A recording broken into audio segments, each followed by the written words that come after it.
Cap à présent sur l'hémicycle pour parler eau et assainissement. Les parlementaires commis à cette tâche s'y sont retrouvés ce 8 novembre pour un atelier de formation. Ils veulent plus d'action sur le terrain et pour cela, ils ambitionnent d'obtenir une augmentation conséquente du budget à eux alloué. Rappelons que ce réseau est appuyé financièrement par l'ONG WaterAid.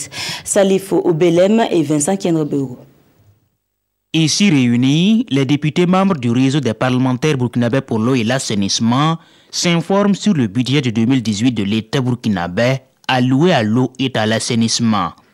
Pendant leurs travaux, ils vont se familiariser avec les chiffres relatifs à ce secteur. Il s'agit par exemple de pouvoir donner aux députés, par exemple, les engagements que le burkinabé s'est engagé à faire en sorte que les questions d'eau et d'assainissement en matière d'accès soient à un niveau très acceptable. Et nous verrons si le député doit pouvoir interpeller, sensibiliser et actionner des leviers permettant donc à l'État de pouvoir faire quelque chose dans ce secteur. Selon WaterAid, qui apporte son appui technique et financier, 19,8% de personnes au Burkina Faso n'ont pas accès à l'eau potable. Occasion pour cette organisation de plaider pour faire évoluer cette donne. Au niveau du Burkina Faso, nous savons que nous sommes en retard par rapport à l'accès à l'eau potable et aussi par rapport à l'assainissement.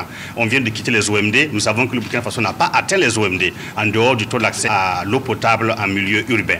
Et aujourd'hui, nous savons effectivement que le Burkina Faso, le gouvernement a reconnu, avec pratiquement la plupart des gouvernements africains, qu'une des solutions pour accélérer le taux d'accès à l'eau potable et à l'assainissement est d'augmenter sa contribution en matière de finances. À la fin de cet atelier, ces députés devraient donc être clairement situés sur la part du budget dédié à ce secteur, mais aussi sur l'évolution de ce budget depuis ces 3 dernières années.